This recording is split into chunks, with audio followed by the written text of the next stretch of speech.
जय लक्ष्मी आप लोग को अपने चैनल पर स्वागत करती हूँ।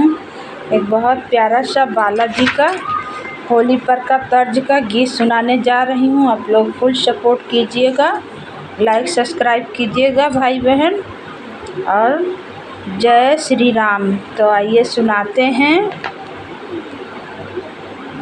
लाल लाल उड़ेला गुलाल, बालाई जी तेरे मंदिर। लाल उड़ेला गुलाल, बालाजी तेरे मंदिर। लाल उड़ेला गुलाल, बालाजी तेरे मंदिर। कोई चढ़ावे बाबा चंपा चमेली, कोई चढ़ावे बाबा चंपा चमेली। अरे कोई चढ़ावे फूलवा लाल, अरे के रे चढ़ावे फूलवा लाल। बालाजी तेरे मंदिर में लाल उड़ेला गुलाल, बालाजी मंदिर में लाल उड़ेला गुलाल, बालाजी मंदिर में।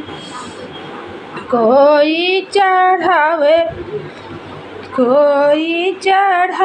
बाबा रोलियो चंदन, कोई चढ़ावे बाबा रोलियो चंदन। अरे को चढ़ावे सिंदूरा लाल, अरे के चढ़ावे सिंदूरा लाल। बालाजी तेरे मंदिर में लाल उड़ेला गुलाल, बालाजी मंदिर में लाल उड़ेला गुलाल, बालाजी मंदिर में। कोई चढ़ावे बाबा बर्फी औ पियरा, को चढ़ावे बाबा बर्फी औ पियरा। यार को चढ़ावे लड्डुआ लाल, यार के चढ़ावे लड्डुआ लाल। बालाजी तोरे मंदिर में लाल उड़ेला गुलाल, बालाजी मंदिर में लाल उड़ेला गुलाल, बालाजी मंदिर में।